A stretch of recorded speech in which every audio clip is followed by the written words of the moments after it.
لە هەر سوچ و پەنایەکی ئەم ماڵە پیرۆزەدا دیمەنێکی پڕ لە نور و ڕۆحانیەت بەرچاو دەکەوێت.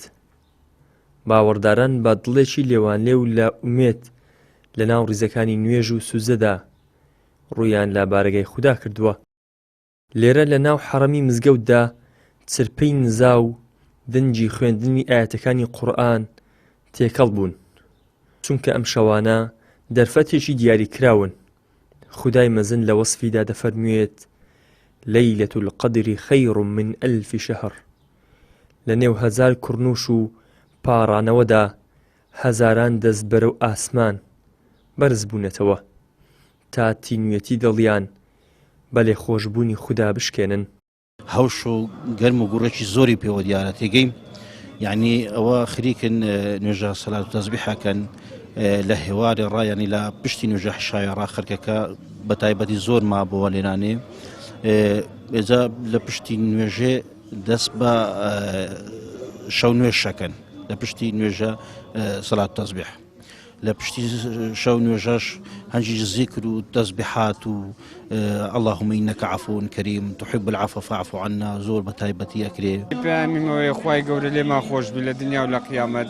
شەوێکی مبارەکە بە هەزاران شەوی قەدرە و خوای گەورە ڕێزی لەو ڕۆژەی دانای ئەمەش ڕێز لە کەلامی خوای گەورە دەگرین و عبدی وینە و خوای گەورە لێمان قبولکە ئینشاءالله لە ئومەتی محەممەد. دوعا لە ئومەتی محەممەد دەکەی خوای گەورە بەراو ناخۆشی لەسەر ئومەتە و دەرگای خێر لە ئومەتە محەممەدی بکاتەوە و خوای گەورە لێمان قبولکە لە ئومەتە و لە هەموو محەممەد ئیسلام. ئەم کڕنوش و نزانەی ئەم شەو گزارش لە گەورەی ڕووداوێک دەکەن کە مێژووی گۆڕی. دابەزینی قورئانێکی پڕ لە قەدر لە شەوێکی پڕ لە قەدر و بەدەستی فریشتەیەکی بە قەدر و بۆ سەر دڵ و دەرونی پێغەمبەرێکی پڕ لە قەدر تەنها ڕووداوێکی مێژوویی نەبوو، بەڵکو دانانی دەستور و پرۆگرامێکی خودایی بوو بۆ ئومەتێک تاکو مرۆڤەکان لە ساییدا قەدری ڕاستەقینەی خۆیان بدۆزنەوە.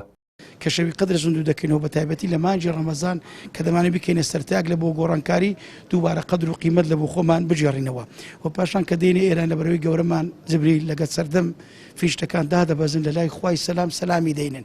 دووبارە ئەو سەلامەی کە لە ئیسلامدایە کە لۆ پێغەمبەری هینا کە سەرتاپای سەرزەوی پڕ کرد لە سەلام کە مسلمانانی کردە ئەو کەسەکە خەڵکدار و بەدەست زمانی سەلامەت بی دووبارە دەمانێت ئەو سەلامەی وەگرنەک ئەو سەلامە مزەیفەی خەڵکانی شەرخواست بە ناوی ئاشتیخوازی هەموو دنیا وێران کرد و تێشیاندا تاکە ڕێگاک لە پێشمان ئەوەی کەمە بین ئەو سەلامەی وەربگرینەوە.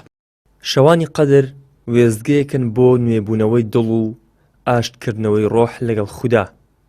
لێرە هەزاران نزا و ڕاز تەنها لە چاوەڕوانی یەک کونفەیەکوونی پەروەردگاردان تا مەحاڵەکان ببنە ڕاستی.